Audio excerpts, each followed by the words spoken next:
It is the year 2472, and the Earth has suffered a great calamity. Hundreds of years of popular culture have vanished. Without the sacred films and texts for guidance, civilization is devoid of anything cool. Then, 3 incubation chambers are unearthed, and from within, men from the time of the great blockbusters emerge. Now, through highly interesting conversations, they share invaluable insight about what once was. The movies, the shows, the comics, toys, and books. This is The Hyperspace. Podcasting in the 25th century. Welcome in, podcasting pioneers, to the Hyperspace, podcasting in the 25th century, the interwebs' first and only podcast. My name's Matt. I'm Jared. And I'm Mike. What's up, guys? What's new? Oh, you know, sitting around here in my cubicle, in my unitard, reading all this news from the 21st century. I remember it like it was yesterday. Yeah, it's fun when you get to see it all on the hollows, but it's hard to relive it that way. Well, it was hard to put up the front that we didn't know what was going to happen with the Spider-Man Sony deal, but Oh, well, we didn't want to give it all away. I don't know, Mike, you seem pretty, you almost let the cat out of the bag the last time we talked about it. You were just like, I can't believe it. I can't believe they're not going to work it out. You just wait. They're going to do it. I was like, man, what's he doing? He's going to give us away. You know, we are from the future. You must understand this. I'm building up the suspense. Well, that's good, because it's certainly been a busy few days, and we know on our last episode we actually said we were heading back to the Tashi Station Bar and Grill, but we're going to delay that trip by 1 week because there's so much stuff to talk about and unpack and just kind of discuss. And I think we should get right to it. I do jump too. Right in? Let's go. I'm ready. News from the interwebs. Oh, where do we even begin this week? What a busy week. A lot of news dropping, a lot of news. Well, the big news that came out today in the past, was the news about Spider-Man rejoining the MCU after toying with our emotions for the past, how long has it been? About a month, I guess. Yeah. Was it a about month? Really? Wow. Time goes fast in the future. Yeah. I think I was surprised how soon it happened. I think everyone kind of figured it would eventually happen. I mean, my gosh, the last movie made $1 billion. Yeah. I can't help but think they were in the middle of negotiating, like arguing back and forth, and then some intern in the back went, "Hey guys, you remember it made $1 billion?" Everyone just stopped and went, "Oh yeah, that's right." Well, did you see the other piece of news that kind of slipped in underneath this big announcement? They announced a release date for the third one. Oh, I saw 2021. I didn't see July 16th, 2021. So you can't tell me everything was in the chamber ready to go. Absolutely. Yeah. I wonder if they let this original breakup slip as a way to build up some sort of hype for it, or I don't know. Think so. Was someone? I don't think so. I wonder who won. Like, of the two parties, someone had to have gotten what they wanted. You know, I think it was probably just a bean count. I mean, when you look at how Spider-Man and just the Marvel movies in general have been doing, it was pretty much a safe bet that if they let Spider-Man stay at Marvel for a while, they're gonna make money. Now, if they had taken the franchise back entirely and made their own series of movies, they would have been successful, but there was no guarantee that they were going to be as successful. And I would assume, and I'm sure we'll see details emerge at some point, that Sony probably is taking a bigger cut of these profits now than they had been. It was a smart move. I think, my theory, and this is based on not knowing anything, is I think Sony is going to be able to incorporate Spider-Man into their spin-off movies. I think that's what they were Maybe trying to get. I could be wrong. no matter what the reasoning, no matter where they landed on the negotiation table, my own personal opinion, I'm relieved. I'm not surprised. I'm just relieved because the Marvel movies that they've presented, the next phase coming up, I'm not overly excited about yet. These are characters that I'm really unfamiliar with, and not that I don't want to see these movies coming up, but they're not energizing me the way that the first phase, these first round of movies really were for me. So Spider-Man was that kind of carryover that I'm really into, and I really like what they've done with him. I would have been really disappointed if they didn't figure it out. So I'm relieved that they're bringing him back. This is a good thing. This is a great thing. Well, yeah. I think, to your point, I think one of the things we've been looking for Marvel to stumble since, I think Guardians of the Galaxy was the first really big question mark. I remember even Jared predicted it would be their first stumble. But I really think one of the things that's going to be a hard sell is the Eternals. Because I don't know anything about the Eternals, but what I do know is they're basically like a race of gods, but like not like as Guardians where they were just like really strong aliens. I think these guys are really supposed to be like really, really super powerful. So I'm just kind of curious what kind of story they're going to be able to crank out of that. Yeah, and we'll see where they go with it. I'll go see it. I'm sure they'll be successful, but at least Spider-Man is like that comfort food of movies for me now. Well, now Thor too. We're getting phase. Thor with I won't say his name because y'all make fun of me, but the guy who's directing it, Taika Waititi. Yeah, I mean, well, that's true. But I mean, that's again in 2021. We got to wait for that too. So I mean, there's good things coming. I'm not saying Marvel's not going to churn out great stuff, but at least Spider-Man is still in the fold, and I'm glad. Well, while you guys are sitting there jabbering for the last 5 minutes, I can tell you exactly what the deal.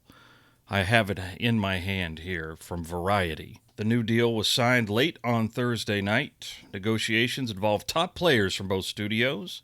In exchange for lending Feige's producing prowess, Marvel and Disney will receive 25% of the profits. Disney will retain its merchandising rights and will put up roughly a quarter of the financing. Now, the old deal had Disney not floating any of the bill for the movies and receiving 5% profit. This deal has them putting up financing for the movie and receiving 25% of the profits. That's a good deal. These are huge margin-making movies for them, so... That's interesting. I wonder who was pushing for that. Was it Sony wanting Marvel to pull their weight, or was it Disney looking for a way to get more out of it? I don't know. The statements from Feige and Amy Pascal from Sony it's like the Mutual Admiration Society, of course, so you can't glean anything from their comments. It looks like Disney has more of a financial stake now, and it's an agreement for one more film featuring Spider-Man and another appearance in another Marvel film. Probably similar to what happened in Avengers. Well, maybe Sony just wanted them to have more skin in the game, and that's okay. I mean, Spider-Man has been a big generator of profit for them, so I can see their point. But either way, it really doesn't matter to the layman like us. I'm just glad I get to see him again in the theater. I'm just glad I get to put Homecoming back into the MCU grouping.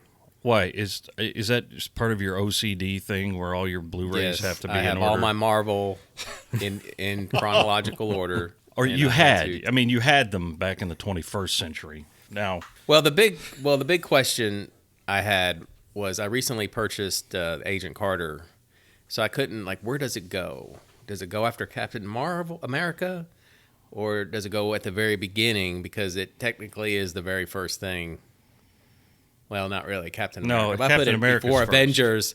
Yeah, but I rank them by where they end. So that to me, where they end is where they go. Like it ends right before Avengers, so it goes right before Avengers. Oh man, this is what Matt would call a triple Lindy dive off of the Tower of Orthanc. And Agent Carter, even though it takes place after Captain America, holy cow. Where it ends before Iron Man. So so that's where I put it. Agent Carter goes before Iron Man. Well, thank goodness we figured that out. Shoo, and Now Spider-Man can go back on the shelf with the other Marvel films. Woo! Anyway, yeah, that's good news because we left Spidey in a very precarious place, and I'm glad it's not going to be 3 or 4 years before we see what happens. As they're going to crank it out pretty quick, it sounds like. So they'll be if it's out in July 2021, they're going to be shooting it next year. So it's funny. Someone yesterday had posted some.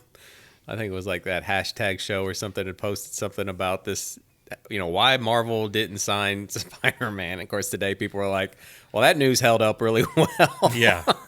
Well, a lot of those clickbait sites are just sort of regurgitating what they've heard. Well, kind of like us, but, we don't claim to have any inside info whatsoever, except for being from the future. Yeah, but how else are people going to get their information? No, exactly. That's certainly an awesome way to start the news, and we're gonna stay with Kevin Feige here because he's having a pretty good week.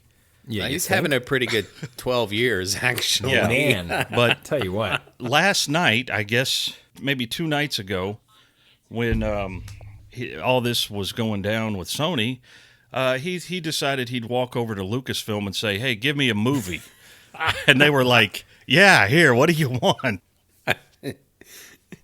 So I heard the way he did it was he put on a fake beard and he like crouched down and he was like, "Hi, I'm Ryan Johnson.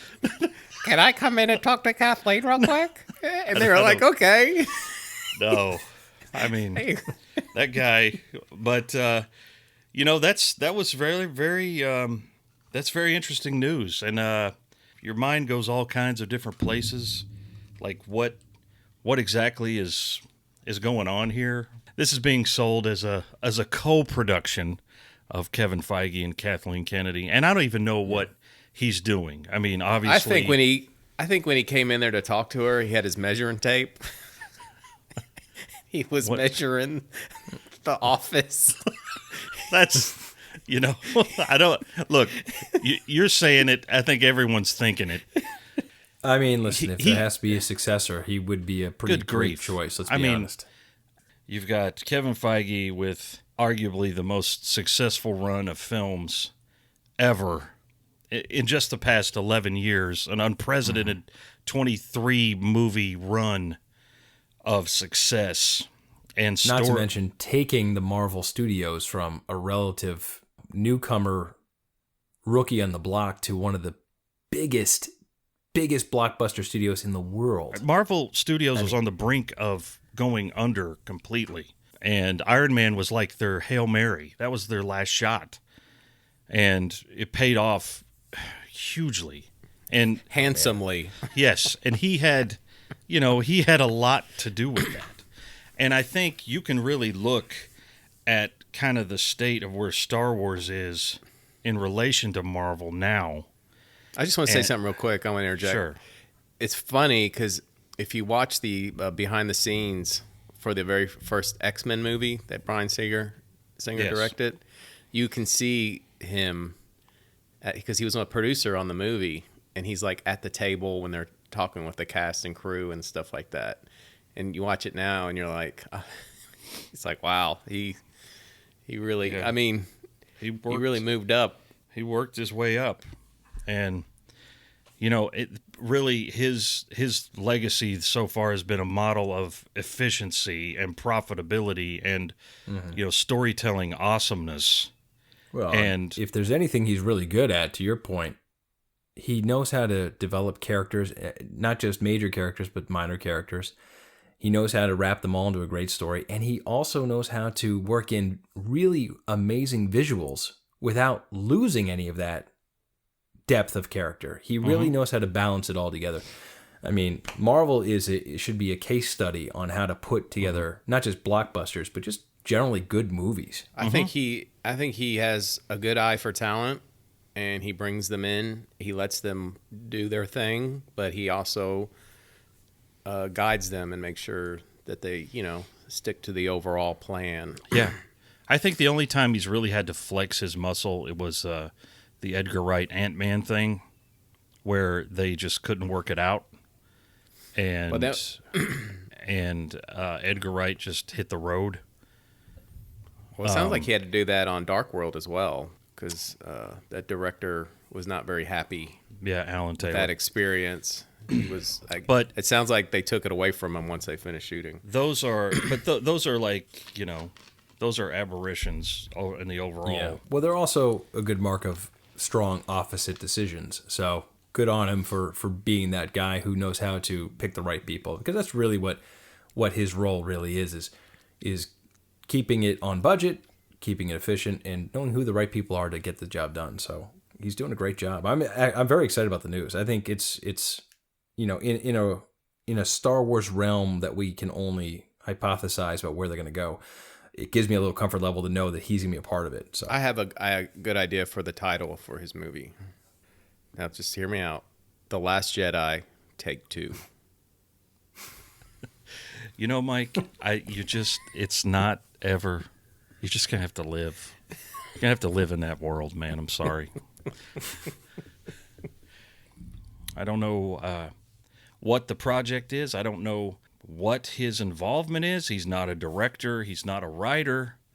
He's definitely an idea man and a world builder. So we'll see. He's probably had some Star Wars stories sitting on the shelf since he was like 12 years old. He's been developing. He's the right age. He was born in 1973. He's on record. He's the right age to. His favorite movie is Empire Strikes Back. He has said that. So whatever they want to do, and you think they're bringing him in for a one-off, then you're crazy. Oh yeah. Well, I mean, we've all seen how the corporate world works. It's in subtle stages and subtle moves. And Mike, to your earlier point, wouldn't be shocked if you see a change-up happen, that they're kind of, seeding the ground here.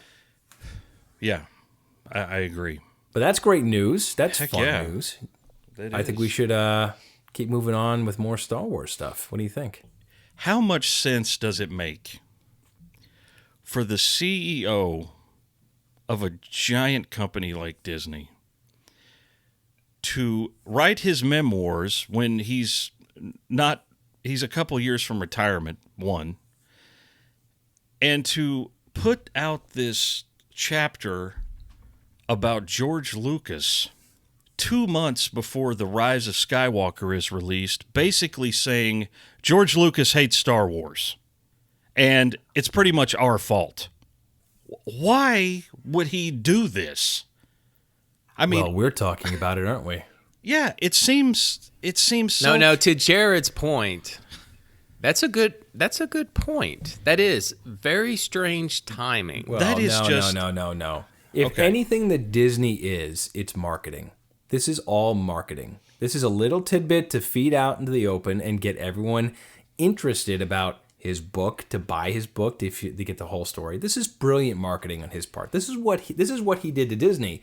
He marketed with Disney and took them to a new level too. This is just textbook. Sure, it gets you talking, but why would you talk about this? I still don't think it's a good idea. I'm with Jared on this one. It's like, well, hold on. Let's think about this in a different way. Okay, what if this is almost an excuse or a defense case for the trilogy as a whole, The Rise of Skywalker being the end of this new trilogy that Disney has produced. And he's kind of hedging his bet by saying he gave us some stories, which we can run through the entire, we can paraphrase his letter or his chapter per se, what he said, but he's kind of saying we're giving the fans what they wanted. And if George had had his way, it would have been a disaster. And we all thought this is the best thing for the fans. I think it's a hedge. That's what I think. I think he's hedging his bet with the trilogy as it wraps up to say this is really what the fans would have wanted. I think you have a good point. In my opinion, I'm still with Jared in that I think it's ill-timed because the fans right now, and we've discussed this outside of this, and I think I'm a little more extreme in my thinking, but I really think the fans like the hardcore fans are mad at Disney. And I don't think it's solely because they didn't like The Last Jedi. I think they're mad because they didn't appreciate the response they got when they expressed their unhappiness, which I don't think is unfair, because I do think that Disney was pretty cruddy the way they responded to fans about it. But I think that this is going to just make people side more with George. Like, oh yeah, well now I'm really not going to see it because now it's become, George versus Disney, and I'm going to side with George.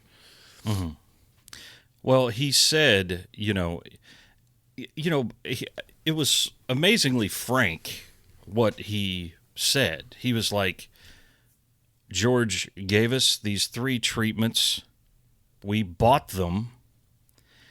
And he says George was under the impression that these were going to be used. And we didn't say anything to disabuse him of that until we had the meeting with Kathleen Kennedy, Bob Iger, and Michael Arndt, the original screenwriter for Episode 7.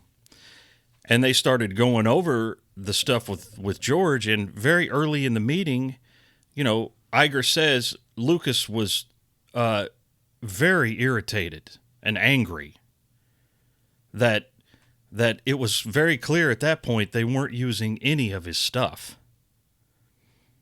And he goes further to say that he thought of asking George to sign a non-disparagement agreement, that he would not talk badly about the movies that they were making in public, but he ultimately decided that they would not do that.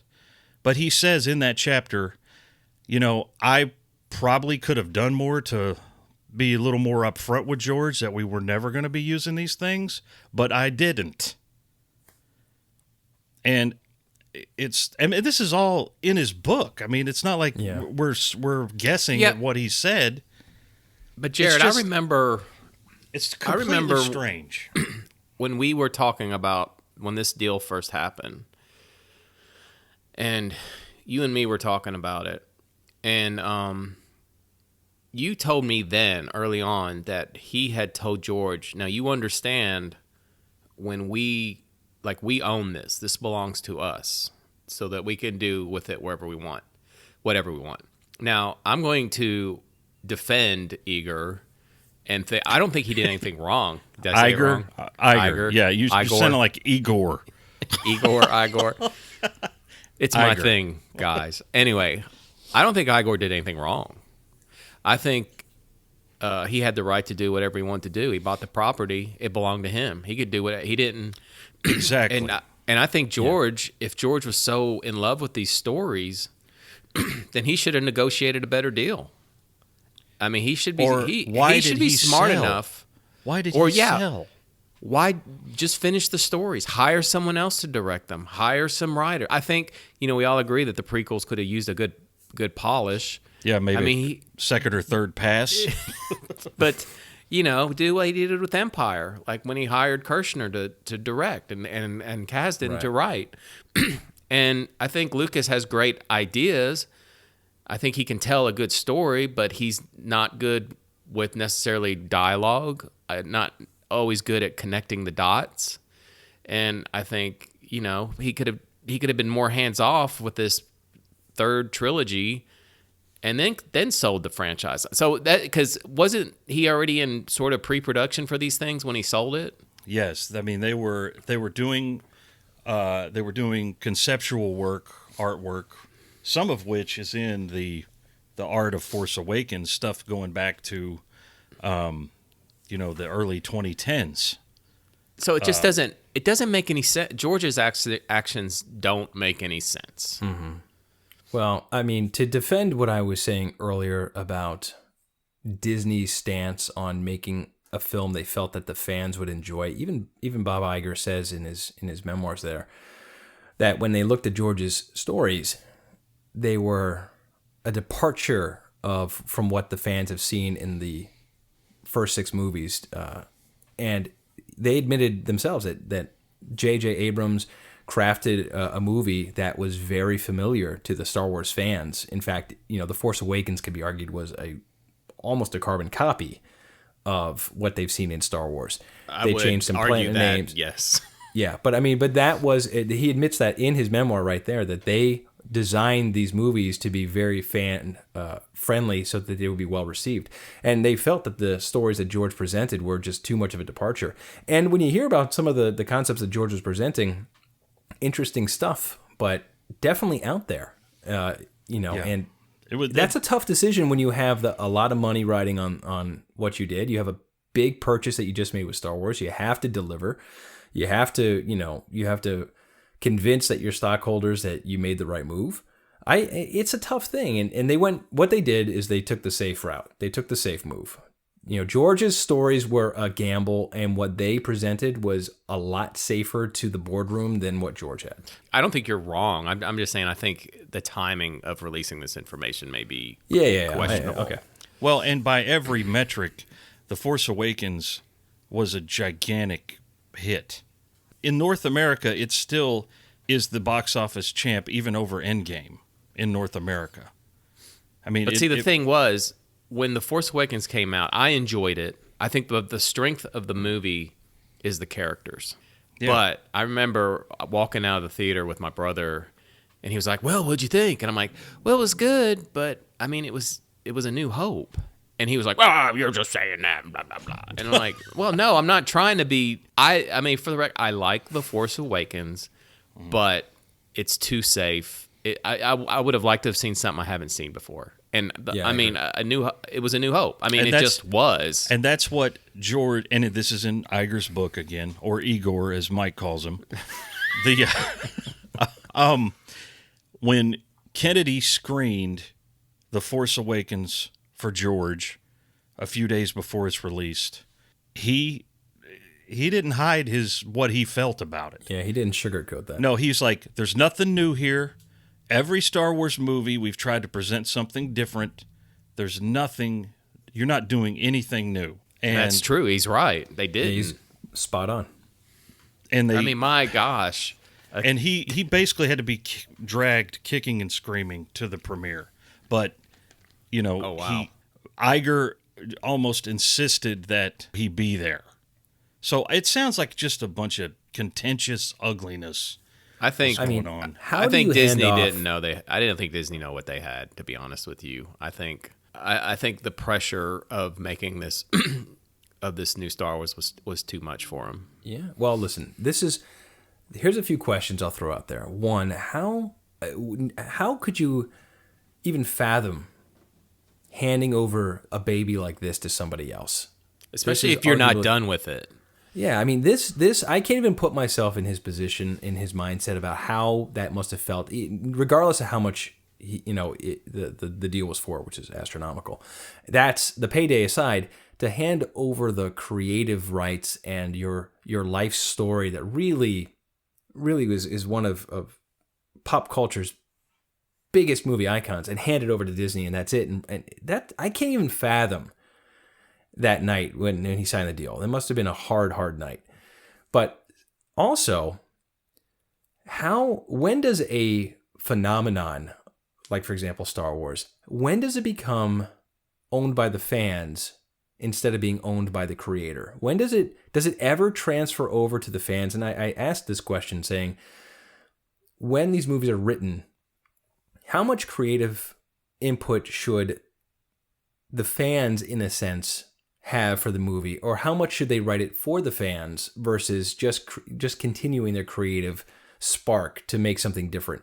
Because something like Star Wars became so big and so much of people's lives. I mean, we're talking about it 40 plus years later. It's a huge thing.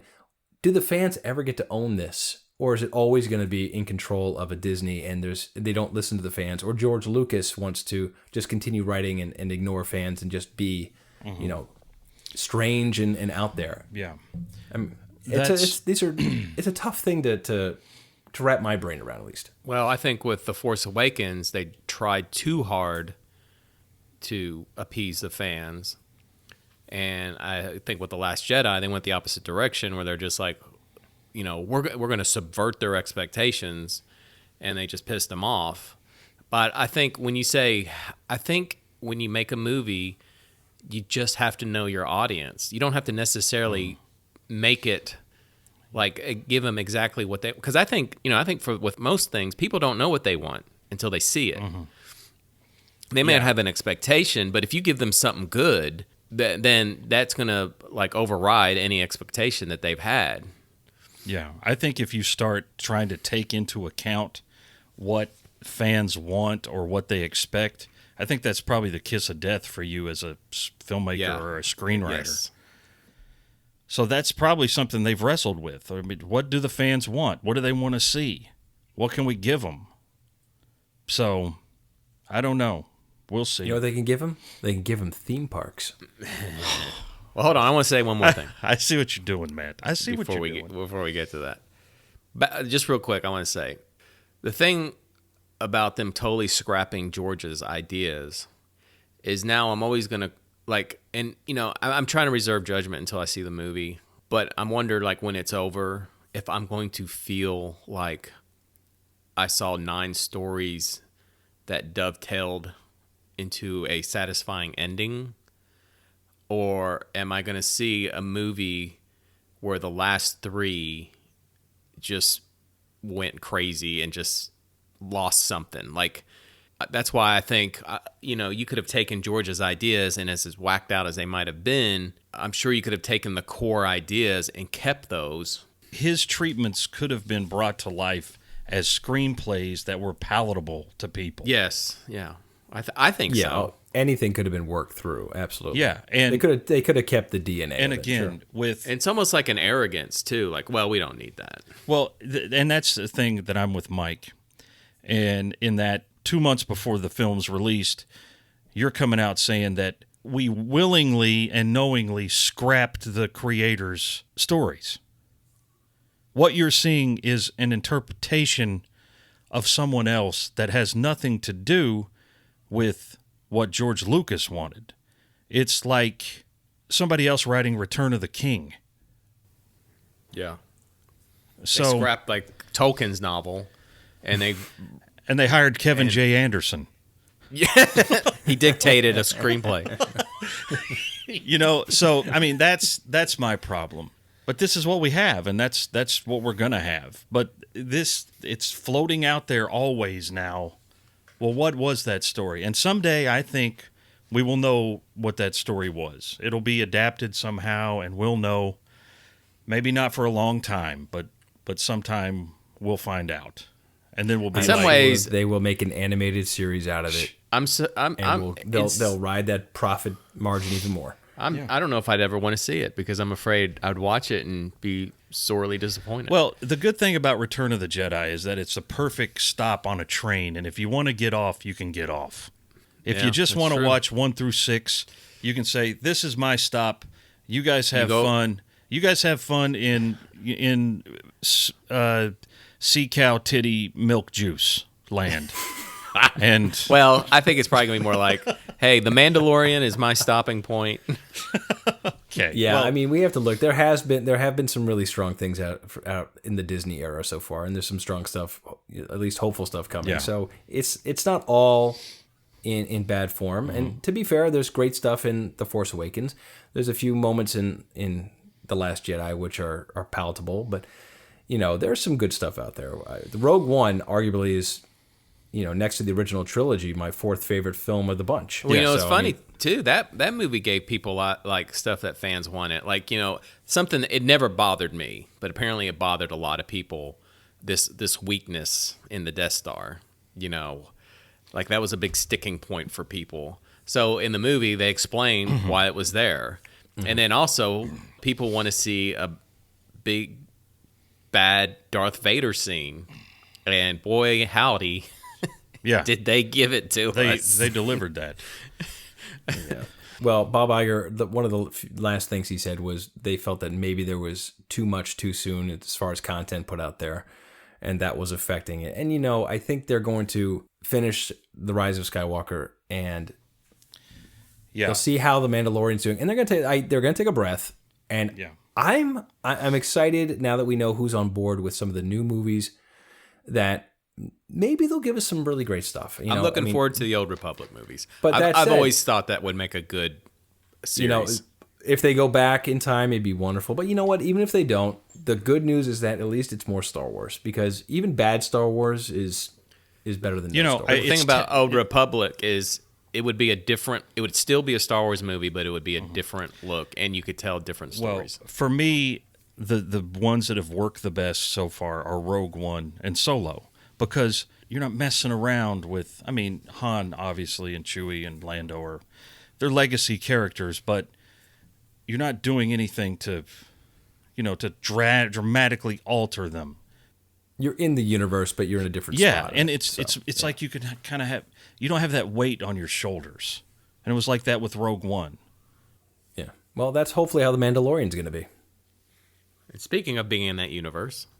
Oh, I visited that universe very recently. But first, there's a bit of news. Yes. That kind of goes hand in hand with that conversation. This happened a few days ago. Catherine Powell, the president of Disney Parks West, stepped down, or was probably let go. One of the primary reasons cited for her departure were lower than expected crowds and revenue for the launch of Galaxy's Edge in Anaheim and Orlando. Would you call the park a failure? No, absolutely not. I visited with my friend Charlie and Joe, and, walking in to this place, it was really like not even walking onto the set of a Star Wars movie, because this place, it's all around you. There's no fake false fronts. It's all there, like real. And you're walking through this place, and, over there's an A-Wing fighter, and over there's an X-Wing fighter, and there's one of those, like, turret things they had on Hoth standing over there. And you're kind of surrounded by it. And I think I was surprised at how big it was. It is a big place. It's not like the Star Tours area at Hollywood Studios where there's an AT-AT and an Ewok village, and that's it. This is like acres and acres, and you feel like you're walking through this outpost, and there's this giant marketplace that's really impressive. You walk through this, like a town square, but there's this ship, Kylo Ren's ship is sitting there. It's like this TIE fighter looking thing. An interesting point about that ship that's docked there is that is a design from Colin Trevorrow's scrapped Episode 9.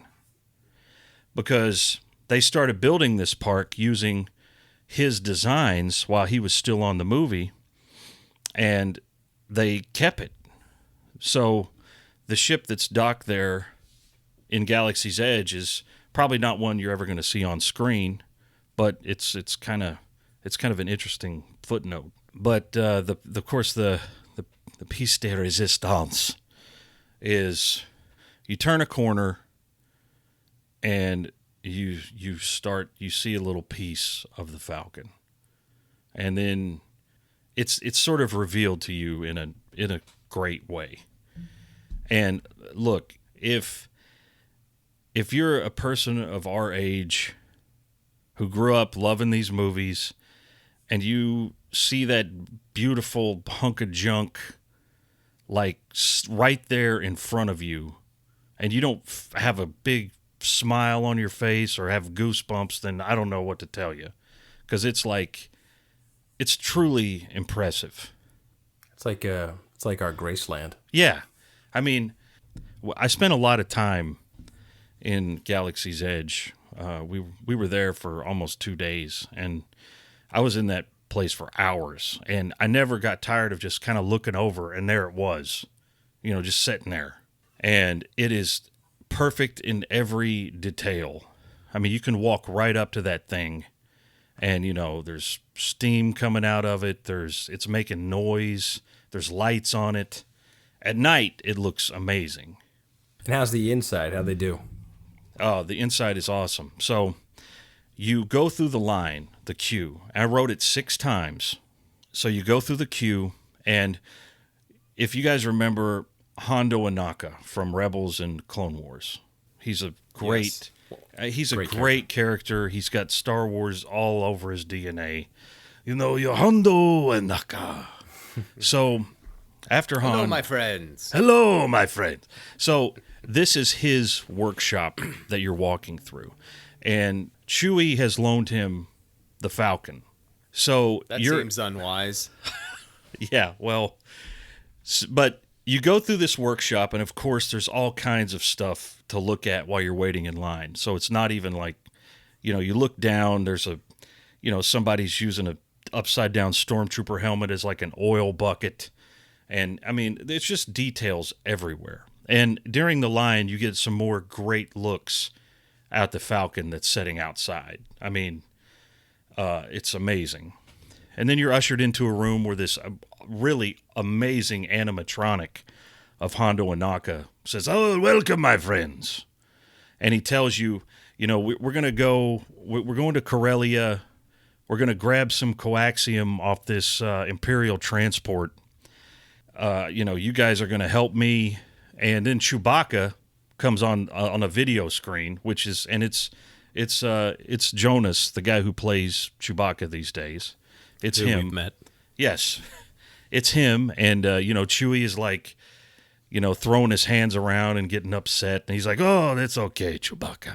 So, and when you reach a certain point in the queue, a cast member will approach you to assign you a position. And I was with Charlie, and Charlie says, "Well, we're pretty strong in the Force, so we should probably be pilots." And so the girl looks at Charlie and then looks at me, and I give her a little wave of my hand and say, "You will let us be pilots." And she pauses for a minute, and she repeats back to me, "I will let you be pilots." Boom. And that's how we got to be pilot and co-pilot. So that was pretty awesome. Then you're ushered into like a jetway, like you're getting onto a plane. And this is one of the things that kind of bugged me, but you don't actually ascend the ramp of the Falcon. You're on a jetway that takes you right into the cargo hold, like it's an airlock or something. So it's all very clever and well done. You get on to the Falcon in the cargo hold, and that's another experience where you're just like, holy crap. I mean, every detail is there. You're walking around where Luke trained with Obi-Wan.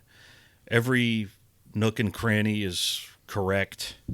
You've been separated into groups. There's probably about 20 people there in the cargo hold with you, and they call different groups out, and you've already been assigned pilot, co-pilot, engineer, or gunner.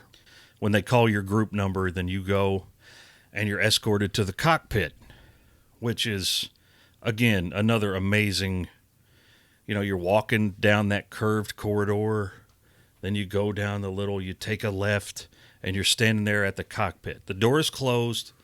Hondo has another little video message for you saying, "Okay, here's what you're going to do this." Then the cockpit door opens, and you walk into the cockpit of the Millennium Falcon.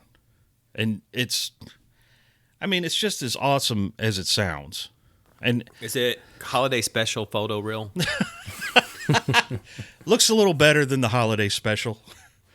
But is it Solo clean, or is it like no it's Empire Strikes Back dirty? This adventure is set post Last Jedi, so the Falcon is a dingy mess. Like you're walking along and there's literally panels ripped and there's like insulation and garbage. It looks messy. But you get in the cockpit. There are 6 seats in the cockpit, so that's a bit of a cheat. But that's it. I'm out. That's no. But that's it works. unacceptable. It works. The first time I rode it, I was the pilot. I sat in Han's seat, and it was a bit of a disaster. The best part is the co-pilot. Being the co-pilot's the most fun. That's the position that takes you to lightspeed. That's when you pull down on the levers, and you go to lightspeed. And it's that is also, of course, awesome. And you get to Corellia, and you go on this adventure, and all kinds of terrible things happen to the ship. And, it basically keeps score like how you're doing. The gunners have to fire at the ships. Engineering is a very challenging position because all these things light up and you have to shut them down. And engineer is not is not a good first ride because a lot of your attention is focused on panels next to you and not on what you're seeing in front of you. But my favorite were definitely the co-pilot and the pilot. What happens if you just ignore the engineering duties and watch what's well, happening? Well, me and Charlie had that experience because we were both engineers in a cockpit where no one spoke English but us. So we sat down and we knew we were in trouble because, the Disney cast member comes in and he's telling us to buckle our seatbelts and stuff. And he's like, please buckle your seatbelt. Buckle your seatbelt. And they're like, And me and Charlie were like, oh, this is going to be rough. And so we were sitting in the back on the back seats, which is the engineers. And that thing will bang you around. I mean, you get jostled. So we got jostled a lot in that ride. So that was pretty rough. But you have to pay attention to what's happening. If you're piloting, you need to kind of, it's not 100% free roaming. You can't just turn left and then fly off into space. It's sort of on rails a little bit, but what you do certainly impacts what's going on. And Well, that sounds amazing. yeah, the first time you ride it, the first couple of times, it's hard to process because you just want to look around. You're like, holy crap, man, this is awesome. I mean, it's sort of like what you've dreamed of since you were a little kid, and you're like actually setting in the space now doing it. Well, my dream as a kid was to build a life-size replica of the Falcon, and my plan was when I became an adult. When you're a kid, you're thinking about when you suddenly turn into an adult. Yeah, that I was gonna build a Falcon and live in it, like for real. That was gonna be my house. Well, Disney beat you to it, so you should come on down and check it out. But Well, as far as my friends go, I have to tell the audience that Jared, I think, has spent more time at Disney and their parks than anybody I've ever met. And he and his wife and his daughter love Disney, and good on him for it. So I think he's got a pretty good insight onto the workings of what makes these parks so special and what makes Disney so successful. It sounds like to me that the park, as a Star Wars fan, didn't let you down. no. So, what are your thoughts? What are your thoughts on the news that we heard that the attendance is low and that the park's having issues? Here's what I will say to that. I can see where there's going to be maybe some problems. I told you I rode, and this is something that's easily correctable, but I rode the Falcon 6 times. Never waited more than 30 minutes. Well, that's actually not bad. No. But was it because of low attendance? It could be a combination. They are so... They built this thing with 24 cockpits. Oh, wow. On 2 turntables of 12 cockpits. So they are moving people through that thing. But it is not jam-packed. And I can tell you that the Avatar Pandora section of Animal Kingdom, that ride still has a 2-hour wait on a slow day. But that could also be because it's not as efficient at moving traffic through as the Falcon. But it's is. a fairly new thing. The Avatar? Yeah, it's only like a few years old, right? Yes, true. But I would have expected Galaxy's Edge to be more crowded. But there are a few things that happen, and I sent this. We talked about this offline a little bit, but the Disney bubble is finally burst as far as this unchecked expansion over the past 15 years. And the jacking up of the tickets and the pricing, and you finally reached the tipping point where lots of people are now priced out of it. You're talking, on some days, $180 for a one-day, one-park ticket. $180. If you got a family of 4, that's just It's almost $1,000. That's just to get in the door for one day. Now, you can... So it's like Jurassic Park. It's become a place for the elite. Almost. I mean, you can get better deals per day, buying... Do they have coupon day? We'll have a coupon day. No. Well, they do have tiered pricing now. They have, peak days, slower days. So the pricing is adjusted according to the time of year that you go. But attendance has been down in the domestic parks, Anaheim and Orlando, starting since the beginning of the year. And, me and Terry, since 2001, we've bought annual passes. And I think when we first moved down here, an annual pass was like $300, and that was unlimited, no blackout dates. And they've just kept per person. Per person, yeah. But now we have what's called a silver pass, which has most of the summer and Christmas blacked out, and we pay our renewal rate on that is about $550. Yikes! Usually, what we do, and you can't even go the full year. No, you've got you're blacked out. It's funny you tell me that price, and to me, that's a no-brainer. I took my wife and at the time 2 kids. I have 3 kids now, but at the time 2 to Disney for one day, which is a mistake with little kids. Yes, because after 2 hours they were already ready for naps and they were done. Yes. And I did about 2.5 hours in Disney, and it cost me, after tickets, parking, and food and souvenirs, I was over $600 out the door, and that was for basically 3 hours at the park. And I basically said I'm never doing this again if it's just for one day. What year did we come down, Jared? What year was that? What, you and the family, where Jamie blew chunks everywhere? Yeah, but she was throwing up in the Pirates of the Caribbean line. That was like 4 or 5 years ago. And when we came down, I don't remember what we paid, but we got we stayed in one of the resorts, and I felt like we had gotten our money's worth. But I don't know about now. I mean, I would like to bring everyone down again, but if it's too much, obviously we wouldn't do that. But I felt at the time that we came down, I felt like we had gotten our money's worth. I felt like that it was reasonable, because we did the food and all that stuff. Yeah, the dining plan. Yeah. Well, right. And the thing I'll say about Disney too is, man, they got it together. Well, yeah, as far as the way they run that place. Yeah, they know what to do. Galaxy's Edge, it is missing an attraction currently. There is another attraction opening in December called Rise of the Resistance, and it is supposed to be like a game-changing thing. Like, it's almost a 20-minute experience. Like, you're in multiple ride vehicles. You're going through a Star Destroyer in a full-size Star Destroyer hangar with full-size AT-ATs.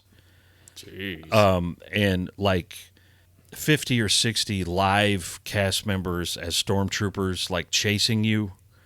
It's got to be so insanely expensive to maintain. Yeah. Well, even the hotel they're opening in both Anaheim and Orlando. Well, they're just doing that in Orlando. Yeah, that's only Orlando. Both. No. But I mean, that experience, it's a 3-day experience, and you really aren't, except for an excursion to the Galaxy's Edge. Galaxy's Edge. That's the only time you're out of the hotel. It's a true immersion experience. Yeah, so, as a Star Wars fan, I'm really excited, but I'm a 40 mid-40s Star Wars fan? Is this something that a 15-year-old Star Wars fan is really into? That was going to be my question. Yeah. Do you think, and we talked about this a little bit outside, do you think there is Star Wars fatigue? Or here's a better way, and this goes to what Matt was saying. Like my sons, they're 7 and 9, could care less about Star Wars. They have no interest in it whatsoever. In fact, they make fun of me because I like Star Wars.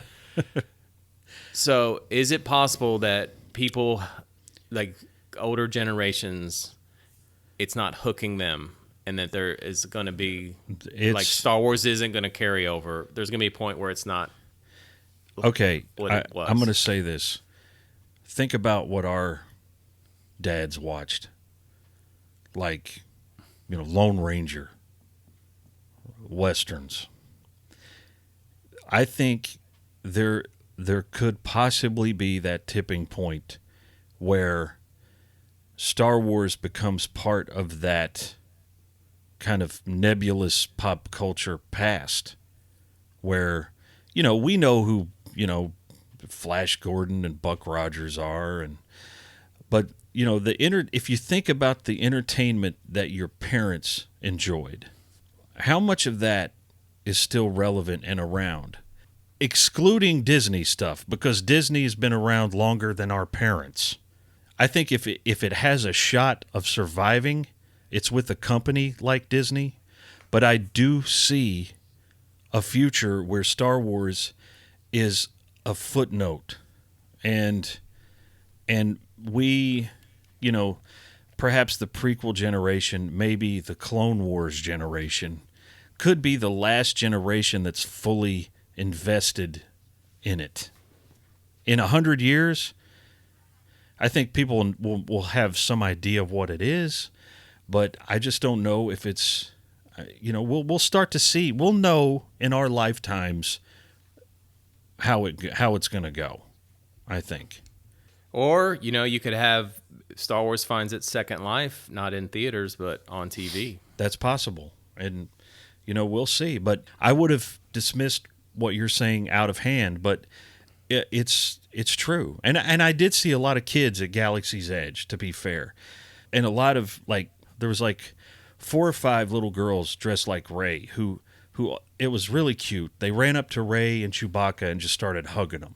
And that was nice to see. And, the Chewie is a great Chewbacca. I mean, he was making the noises and everything. So you see stuff like that and you think, well, little kids might like it, but how much of that is just little kids aping their parents? Well, I'll tell you, at least I can say that my 4-year-old son, who's in pre-K right now, every day when he goes to school, he wants to wear his red Star Wars shirt, and it makes me happy. That's good.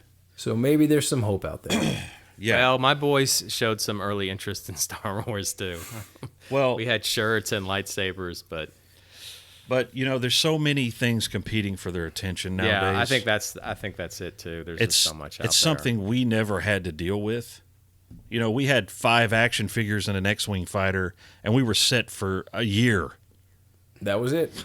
So, I think Galaxy's Edge it's going to find its legs. I'd love to go with you guys. I think that'd be a ton of fun because I know you guys would appreciate it for sure. Well, we'll start a GoFundMe. Send the hyperspace cast to Orlando, Florida to see Galaxy's Edge. Yes, please. Come on down. But I think once Rise of the Resistance opens, it's going to be a game changer as far as attraction goes. But I got to say the Falcon was kind of like a dream come true for a nerd like myself. And I think you guys would probably feel the same. I had a great time, and I hope it's around for a while. I mean, I'm going to take Terry and Hannah here in a few weeks, and going to show them what it's all about. So we'll see how it plays. I'm going to get down there. I'm going to get down there hopefully in the spring. So okay, I'm looking forward to seeing it. Yeah, we'll go out there. But that was a lot of news tonight. Yeah, guys. Lots of good discussion. Yeah, so good old Igor and Igor should have just kept his mouth shut 2 months before the movie starts. Hey, listen, anytime I can talk about Star Wars, it's a good time. Yeah. Well, And I mean, which- this is going to be a really, unlike the angry fans, I want Rise of Skywalker to be good. I want Rise of Skywalker to make The Last Jedi good. I want to be able to see the Rise of Skywalker and like, oh, okay, The Last Jedi is relevant. Yeah. I don't know if I'll like it, but at least make it relevant. Yeah. But I'm cheering for it. I don't want to see it fail. I want it to do well. Well, and we're going to be talking about Star Wars a lot next week because I promise you next week we're going back to that bar and grill on Tatooine at Tashi Station. So love that place. We'll have more conversations about Star Wars coming up next week. We're going to be delving deep dives into Empire and Jedi. So you won't want to miss that. Oh yeah. You know you can't live without this content, so subscribe to the Hyperspace Podcasting in the 25th Century. Follow us on social media, leave us a review, and join us next time as we take you into the 25th century.